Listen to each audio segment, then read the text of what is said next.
All right, today we're going to talk about how to make a pocket hole joint. So what we've got here is a student's project, and this is the face frame. See the drawer here. This is the face frame for the project, which gives the whole project structure and integrity. We'll talk more about that later, but in another video, I wanted to show you how this face frame is put together. And so we have the horizontal part of the face frame, which is the rail attached to the stile with, it's a glue joint in conjunction with pocket hole screws. And so I'm going to show you how to make these holes and how to make this joint.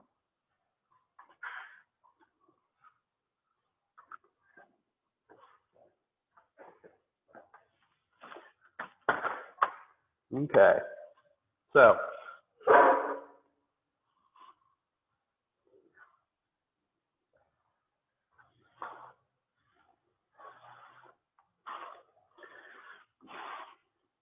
so what we're going to use is a pocket hole jig to make these holes. Okay, let's get this adjusted just a little bit more. Okay, there we go. So we're going to use this pocket hole jig. With this pocket hole jig, use a special step drill bit, okay? And it's got like the body of the drill bit, and then this tip on the end, which makes the actual hole that the screw fits in, okay? And then it has a stop collar, a depth collar, and it has to be adjusted. It has this Allen-headed set screw here. It has to be adjusted for the correct depth, okay? Or we won't have a good joint. So on the, I'm gonna go ahead and put that, no I'm not, I'm gonna leave that right there. So on the pocket hole jig, this can be clamped to the table. Right here,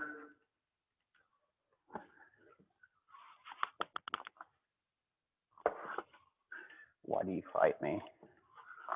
Okay, you can see right here, it says board thickness, all right? What I'm going to drill today is 3/4 of an inch thick. Right. We're going to set that thickness to 3/4 of an inch. Right there, and tighten the set screw.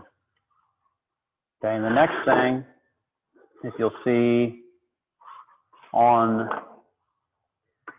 this, there's a groove, okay? It says 3/4 right there. We need to set the the depth collar to the correct depth so that the end of the body of the bit is even with the 3/4 inch mark right there, okay? And I adjust that. I use an Allen wrench to loosen that set screw, and I can adjust it. So I can adjust this for different thicknesses of wood. So now we're going to put this in the drill.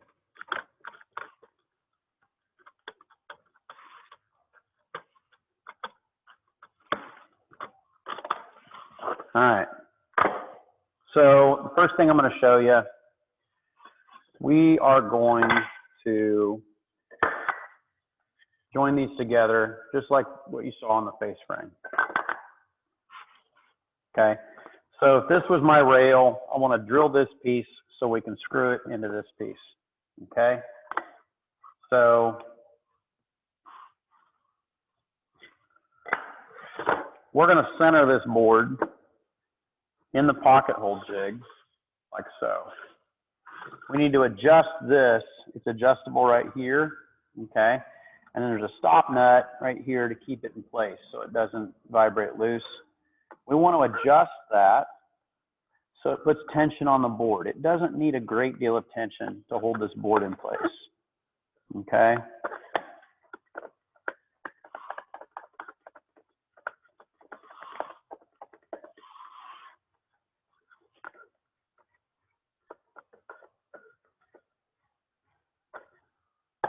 Okay. About right there. Once we have that set, just the stop nut down so it won't move.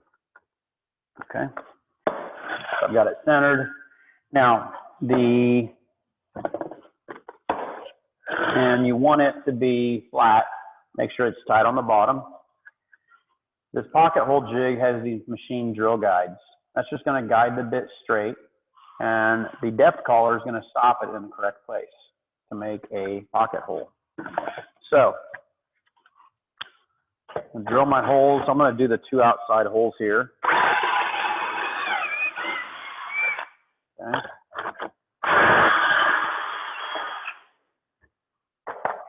There, my holes are drilled. Sometimes it'll just barely poke through this side, and if it does, you want to make sure there's nothing in here that you may need to scrape some wood off to make sure it's going to go tight against the other piece. Okay? So,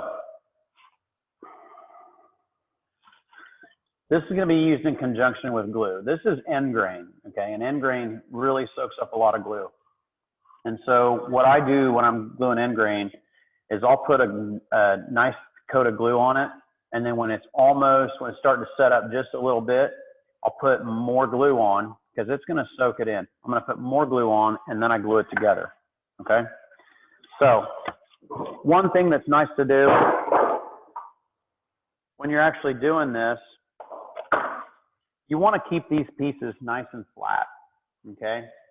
And you know, that bit may try to find the softest wood to screw into. It may, you know, kind of glance off one of those hard growth rings and make the boards misaligned. So after and I'm not going to glue this today, but after I've glued that, then what I like to do is just use one of my shop clamps, you know, to just hold everything even. And you don't need a lot of tension there to hold everything where you want it, okay? Got my cordless impact here, and this special bit came with the pocket hole jig as well, the number 2 square bit. And it's nice and long so that it helps us at that extreme angle get those screws in. There's also a specific screw we use with this, okay? This is a pocket hole screw. Has a washer head, and it has a flat shoulder right here, okay? And that's going to go right down against the bottom of our pocket hole. I have used these, but it's not a good idea. These are just our standard, you know, construction screws that we stock in the shop. And like we talked about a couple of days ago, it's got an oval headed screw, and what it does, that acts like a wedge, and if you put that in too deep, it'll just split and make a very weak joint, okay? So we're going to use that pocket hole screw on this pocket hole joint, okay? So with everything clamped in place, okay, I want it tight, and I don't want to overdo it. That's tight. That's right where we want it, okay? And that's how you're going to do that pocket hole joint, nice and tight, okay? The other thing,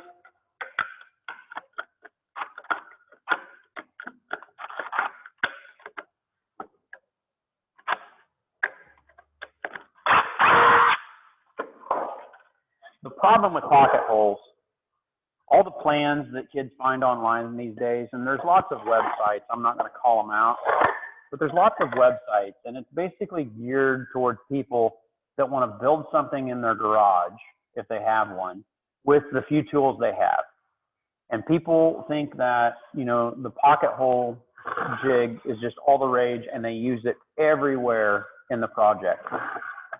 And I mean, and I look through some of these plans that we print off, and I mean, the entire thing is put together with pocket holes, and that's just not best practice, you know? And so what I do as a teacher is I go through that plan, and if they want to build something that looks like this, that's fine.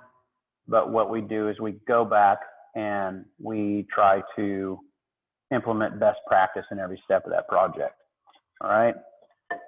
So the other thing I'm going to do here, I do think, so pocket holes have their place, you know, definitely for a face frame that we use them there, occasionally on a miter joint. All right. You got a miter joint like that. I'm going to show you that. Or if you've got like a shelf inside a frame and you want to, sometimes pocket holing a shelf into place inside a frame is acceptable, but we're not going to overuse the pocket hole jig like the rest of America is doing right now. Okay, so if I want to pocket hole a miter, you know, it still needs to be flat on the bottom. I need to be a little bit picky about where I drill those holes, or I'll just miss it all together. So what I'm going to do, let's see how this works.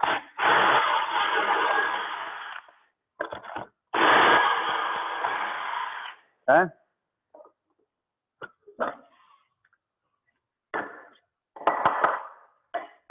Now then,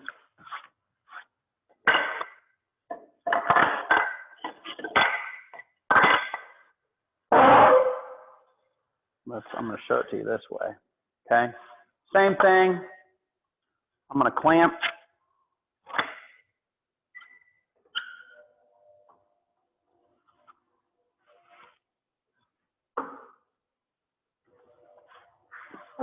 The reason you use this always in conjunction with glue is, you know, it's always going to, that screw is always going to make that glue joint tighter. And the best thing you can do, if you do a pocket hole joint in conjunction with glue, just let it sit until the glue is cured. Give it time. Don't move it. Don't pick it up and move it. Just let it sit and let it set up just the way it is, and it'll be a strong joint. We're going to be talking about lots of joints, you know, in upcoming videos, but I'm going to start with, this is just a very basic joint, and that's why we started here. Okay, so there's your miter joint screwed together. Okay, so that is the pocket hole joint. This bit, that bit rolls off the bench top, and that tip will just ping right off there. Okay, this is hardened steel, so it makes it just a little bit brittle.